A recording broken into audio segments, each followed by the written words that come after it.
जंगल के राजा शेर को अपनी शक्ति पर बद्धा घमंड था। वह स्वयं को सबसे शक्तिमान समझता था, इसलिए जंगल के हर जानवरों पर अपनी धौंस जमाता रहता था। जंगल के जानवर भी क्या करते, अपने प्राण सबको प्रिय थे, इसलिए न चाहकर भी शेर के सामने नतमस्तक हो। दोपहर के समय शेर एक पेड़ के नीचे सो रहा था। वहीं एक मच्छर भिनभिना रहा था, जिससे शेर की नींद में खलल पड़ रहा था। वह उस मच्छर से बोला, ऐ मच्छर, देखता नहीं मैं सो रहा हूँ, भाग यहाँ से, नहीं तो मसल कर रख दूंगा। क्षमा करें वनराज, मेरे कारण आपकी नींद में व्यवधान उत्पन्न हुआ, किंतु आप मुझे ये बात नम्रता से भी कह सकते हैं। आखिर मैं भी इस धरती का जीव हूं। अच्छा, तो तू छोटा सा मच्छर मुझसे जुबान लड़ाएगा? और क्या गलत कहा मैंने? तुम मच्छर हो ही ऐसे कि कोई भी तुम्हें यूं मसल दे।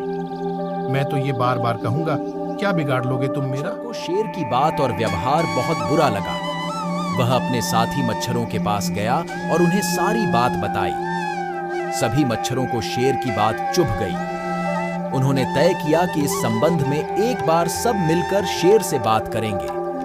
सभी मच्छर शेर के पास पहुंचे और बोले, वनराज, हमें आपसे बात करनी है। जल्दी बोलो, मुझे तुम जैसों से बात करने की फुर्सत नहीं है। वनराज, आप होंगे बहुत शक्तिशाली, किंतु इसका अर्थ ये कतई नहीं है कि आप अन्य जीवों और प्राणियों का मजाक उड़ाएं या उन्हें नीचा दिखाएं। मैंने जो कहा सच कहा।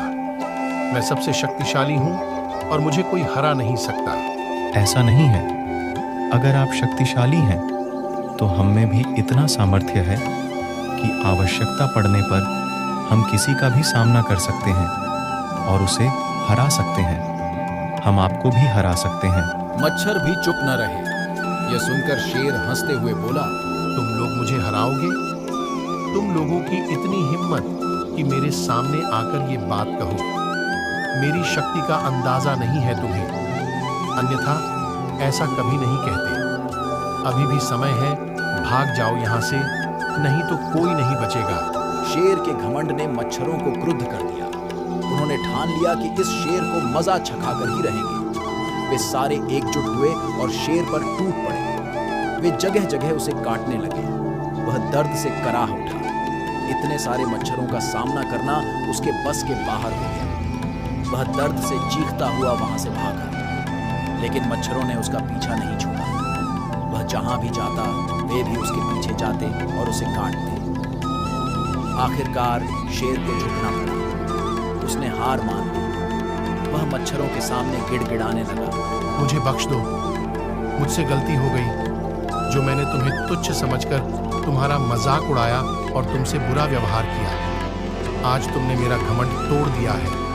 अब मैं कभी किसी को नीचा नहीं दिखाऊंगा। मच्छरों ने शेर को सबक सिखा दिया था, इसलिए उन्होंने उसे काटना बंद कर दिया। वे बोले, घमंडी का घमंड कभी न कभी अवश्य टूटता है। आज तुम्हारा टूटा है। घमंड करना छोड़ दो, अन्यथा एक दिन ये तुम्हें ले डूबेगा। और कभी किसी प्राणी को नीचा मत समझो। हर किसी का अपना सामर्थ्य और शक्ति होती है।